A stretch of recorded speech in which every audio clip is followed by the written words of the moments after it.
girlfriend of a Boston police officer whose body was found in the murder trial of Karen Reed after the jury said it was unable to they reach will a retry verdict. Karen Reed is after a judge declared Welcome. We have the alternate day 15 of the Karen Reed trial. And listen, first off, let's talk about this sick day. Yesterday was all of a sudden Tuesday, supposed to be day 15. Margot was supposed to be with you, and we got notice last minute. I'm talking last minute, like John's parents were there, the prosecution was there, and no defense. And so we had no idea what was going on. Lots of speculation yesterday, but turns out that Karen Reed was sick, according to these courtroom sources. Okay, so yesterday I actually called Margot and I was like, girl, somebody's got food poisoning and I hope it's not Bev. I thought it was, but turns out it was Karen. I don't really know if she had food poisoning, but the fact that she's back the next day tells me maybe, right? Okay, so it started off today with Judge Beverly Cannoni apologizing to the jurors for the delay, explaining that sometimes due to unforeseeable circumstances, it's unavoidable. I'm sure some of those jurors were actually happy because it's end of school year and they probably don't have teacher gifts like me. So getting things done in the middle of the week is a plus, in my opinion. Okay, so before any witnesses were brought onto the stand today, we got 2 clips played from Karen Reed. One of them was from Dateline. It was really hard to understand, but it basically was asking Karen if she was ready to break up or if her and John were going to break up anytime soon. And she says, no way at all. Then there was one from ID Channel where it was asking if John knew anything about these text messages with Brian Higgins. And she says, no, like she doesn't know how he would know about these text messages. And if he did, possibly they would break up. But she said, like, he wouldn't just lose it. So I think what the prosecution here is trying to say is that, like, no way is John going to go beat up or try to get in a fight with Brian Higgins because of these text messages that Karen Reed and Brian Higgins had sent to each other. Okay, so after those 2 videos were played, first up was John's niece. Now, I can only imagine that this was like very heavy for the jury and for everybody in the courtroom. She is a minor, and so they did not let any recording or TV or anything play. But my buddy, Matt from Court TV, I got some intel from him, so I will tell you what he said. John's niece is now 17, so she's not quite an adult, but she's almost there. And she says that she felt a coldness with Karen. She says after her trip to Aruba, you remember that one, well, that's when it got really bad with Karen. And they haven't brought up Aruba too much. Actually, Margot and I talked about it on our Patreon. But basically, in Aruba, John hugs a childhood friend and Karen sees it and freaking loses her shit. And so, like, after that, there's some speculation that something happened with this girl and John O'Keefe, which I don't think so. And since you all are not supposed to know that because you're alternates, strike what I just said. Wink, wink. John's niece also says that things, like I said, got really intense after they got back from Aruba. And even at one point, John asked Karen to leave his house. And Karen was like, no can do barbecue. Those are my words, not Karen's, but that's what I'm thinking because she said Karen just wouldn't leave the house. She also spoke about how the night of the 28th, she was really excited. She was celebrating because she just got into this private school and then went to bed around midnight and was woken up out of a deep sleep from Karen at 4:30 in the morning. And that's when Karen, on the 29th, when she found John, that's when Karen was frantic and saying her uncle didn't come home. And she even said maybe he got hit by a plow. Maybe I did something. Karen instructed her to start texting people like McCabe. And then prosecution even asked, like, did you hear her say anything to McCabe? And she says, I heard Karen say one time, maybe I hit him. Remember, they started driving around and then they went back to the house before they went to 34 Fairview and actually found John. And she said that Jen McCabe was acting level-headed and that Karen was frantic. Then Yannetti cross-examined John's niece. And of course, I'm pretty sure he kept it real mild. He asked if she called Karen the defendant because that's what she had been referring to Karen on the stand. And he said, did you refer her as the defendant before this incident? And she said, no, I referred to her as Karen. Then he asked her some questions about things that Karen used to do with her, like straightening her hair and taking her to get her nails done and planning her birthday party. And to that, she said, yes, that Karen did all those things for her when John was still alive. She also said that Karen went to sporting games of hers with John and that even she spent the night at Karen's house. Yannetti asked about this Aruba trip a little bit more in detail. And actually, she said she doesn't really remember that trip that much. She had just been dumped by her 8th grade boyfriend. And so her drama was kind of taking over whatever the adult drama was, and I get it. Then after the niece was dismissed, Sergeant Zachary Clark took the stand at about 10:45, and prosecutor Adam Lally did the asking. He was asked about his career, how long he had been there, his training. He testified that he arrived at the Canton Police Department that morning at 9 o'clock, and he was there to help document Karen Reed's SUV. He was basically to play crime scene photographer. Okay, so he described how he methodically photographed the vehicle, capturing any visible damage. He also looked for clues like fingerprints on the exterior. And Clark said he even tested the front tires for friction ridge impressions. Okay, so this means like if something was run over and it makes an impression in the tire, and he said no usable impressions were found. So his testimony was pretty brief, and it basically laid out a foundation of here's how we preserve the car as evidence, nothing too wild, until kind of the cross-examination. You know, a good cross is a good cross. So he was asked if Michael Proctor was there before he got there to process this vehicle, and he said yes. He was also asked if he ever came back when more evidence was found. Remember, these taillight pieces were kept being found over and over. He said no, the only day that he was there to process that car was the day of the 29th. However, he was asked to come back to interview Brian Albert's nephew with Michael Proctor. This got a bunch of objections, and it resulted in a sidebar and a break, which I find happens with Judge Cannoni when she's like fed up with the defense. So when they returned, there wasn't much more for Zachy Boy to do. They just dismissed him. Then Massachusetts State Police Trooper Evan Brent was brought up. His testimony brought us back to the crime scene. But a few days later, he testified that on February 3rd, 5 days after John's body was discovered, he was present when Trooper Proctor and other officers uncovered some items in the snow in the lawn of 34 Fairview. Now, this is almost a week later. So it sounds odd, but remember there was a blizzard the night of the incident, so I guess evidence could have been buried. And the snowblower didn't uncover them, and neither did the shovels, so they found even more evidence. Still, though, it wasn't a great look for the thoroughness of that initial search or even the search the day after. Then after that, Brent said he accompanied Trooper Proctor to O'Keefe's own house to check out John's vehicle.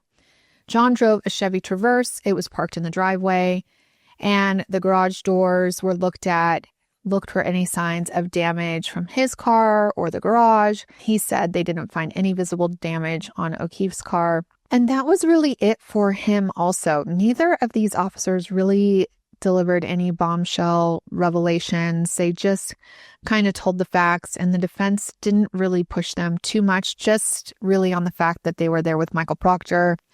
And we're going to go on the fact that Michael Proctor was fired for this actual investigation. So whatever he was doing probably doesn't look so good. Then for a brief moment, Sergeant Brian Galerani was brought up, and he was at the Needham Police Department. So he was called up to the stand, and he was actually not part of the investigation into O'Keefe's death, but he was there to collect DNA of Proctor and Buchenik for use in this investigation so it could be analyzed, which I'm not really totally sure what his role was. The defense asked him if he took these DNA samples from more people like Ken Berkowitz and Kevin Albert or Brian Tolley, and he said he didn't. And then he was pretty much dismissed right away. Then we have somebody that's still on the stand. So you're going to hear from this woman even again tomorrow. And her name is Maureen Hartnett. She is a forensic scientist with the Massachusetts State Police Crime Lab, and she was there to talk evidence. She described this crime scene photos in detail. She was there to look at the car, and she went over the taillight a lot. She says that much of the taillight was gone, the plastic cover was gone, shards of red debris littered the back bumper, there was some white scratches on the car, chip paint, and dents above the taillight. In layman's terms, Karen's car looked like it had a rough night, is what she was getting at. To top it off, Hartnett testified that she found what appeared to be a piece of hair stuck to the vehicle near the broken taillight. She actually took out the damaged taillight for the jury to see. This evidence was actually in a box, which she had to cut the evidence tape. I think they're really playing into that now that the solo cup thing was a debacle. So she cuts that and she starts pulling out what's in the box. Well, what was actually in the box was a little bit confusing. I think some of the evidence, I don't know, from last trial to this trial got in the box or got out of the box, or they didn't know what was actually in the box. And so it was a little bit confusing. There was a sidebar again, and then a lunch break. After lunch, they came back and the prosecution motioned to put whatever was in the box into evidence. The defense had no problem with that, and it was just some pieces of taillight and the actual taillight. And then the real action comes, cross-examination with Robert Alessi. He cross-examined her too, and he's a pretty nice guy, you guys. He doesn't go at it like Jackson. I think he has more of a mild temperament. And so, except for sometimes when he gets annoyed when they're not actually answering the question, and then he kind of treats them like they're idiots. But when they're actually answering the questions, he's pretty mild. Okay, so he starts saying the dent, the scratches, the broken taillight, all on Karen's vehicle. To her knowledge, it could have happened before February 1st. It could have happened before January 29th, January 28th. And she says, yes, you're correct. It could have happened whenever. Could have happened, God knows when. She just sees what happened that day, or she sees that vehicle that day. Then Hartnett was shown John O'Keefe's arm, and she said she was familiar with the photo, and he asked her if she could tell what caused these scratches on his arm. Well, she says it's really beyond the scope of her ability to judge what happened to his arm. And so he moves on. He asked her if she tested for blood on the SUV's undercarriage, and she said she tested for blood and nothing came up. Everything came up negative. He then moved on to if she tested the bloody snow from the red Solo cups, and she said she did. She tested blood from she collected swabs from 2 of the Solo cups. She was also asked if she ever collected from a Solo cup before. She said no. And then he said, have you since the day that you did this? And she also says no. Then he asked her if they did any DNA testing on the swabs that came from those solo cups, and it was confirmed that no, they didn't. And so basically, they don't even know if it was John's blood. Like, what? Like, are we, like, I am flabbergasted at that. And so was the jury. I got a little birdie that told me that, like, the jurors, like, jaws were dropped on the floor when they heard that. Alessi then honed in on this tiniest piece of evidence. Literally, he highlighted that many of these broken taillight shards were found resting on the bumper. I mean, barely resting, like just sprinkled on the bumper.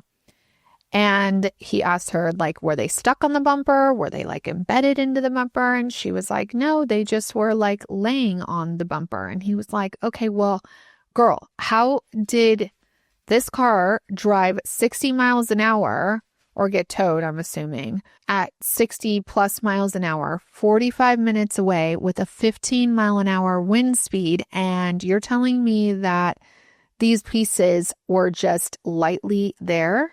So yeah, that's questionable. He then spoke about how there was no DNA found in the taillight, on the taillight pieces, making a point that, like, if you hit somebody and like hard enough to break a taillight, you probably would find some sort of DNA on there. Then he spoke about this single hair, and this is where I am real confused about this also. So there was one small hair. I'm talking small, like, I don't know, 2 inches on the car. It was just hanging on the right side. It wasn't embedded in a taillight or a glass piece. You know, I can see that. Like, say you get hit and it like pulls your hair out and then it's just like stuck inside. No, this thing was not even on the taillight. It was like to the right, kind of on the quarter panel. And so she's questioned about that. And she says that she just lifted it off the car with a pair of tweezers, like it just was laying there. There was also 2 photos taken of this hair at very slightly different angles. I'm going to put the picture up here so you can see. So it's almost an identical picture, but not, because you could see the hair has moved a little bit. He asked her pretty hard on this question, like, doesn't it look like this hair is not in the same place? And girlfriend just would not budge. She just kind of said, I can't tell because it's a different angle of the camera. So she wouldn't concede to, yes, it looks like it moved. He also pressed her on these stickers. So she places these stickers where she finds things, and she placed a sticker where she found glass, and the white sticker had a letter B on it. Well, in the photo, it looks like 2 stickers were in this photo.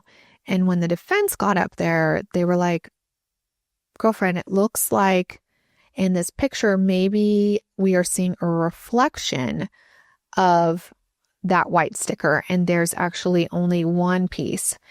And she wouldn't say. She just said, he's like, look, it's, you know, the B looks like it's backwards, meaning it's a reflection. And she also just wouldn't say, which I think makes her look a little bit less credible. I think she should have just said, yeah, it was a long time ago. It does look like maybe the photograph picked up a reflection, and it could be that there is only one sticker.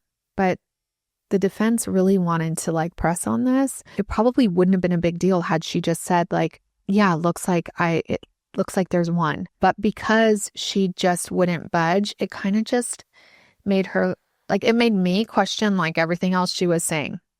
Bev then called another sidebar and ended the trial for the day. So like I said earlier, I think we're going to see this witness back on the stand for the rest of the cross. Possibly Brennan or somebody else from the prosecution will come back up, redirect. I'm not sure, but we shall see. I hope the Commonwealth is almost ready to wrap this up, because I am really looking forward to these defense witnesses. And then that's it for today. So thank you so much for listening or watching. I am Tab, the co-host of the Alternate podcast. Tomorrow you guys will see Margot unless Karen has another hiccup, but I don't think so. And also, if you want to get more of Margot and I, we do have a Patreon. You can go to patreon.com/thealternate. And that's where we just kind of deep dive into what we're really thinking. We answer questions from you guys. And we will start talking about other cases. And we do want to know what other cases you guys want us to do, other trials. We're thinking about maybe doing a weekly recap of the Diddy. So let us know if you are interested in that. That one I have been following, and that is getting real dirty, if you know what I mean. And if you enjoyed this podcast, please share it with your friends, with your family, with whoever wants to know a little bit more about the Karen ReTrial. And also, if you enjoyed today's episode, please leave us a rating or review. That will really help us out. And until tomorrow, have a wonderful day.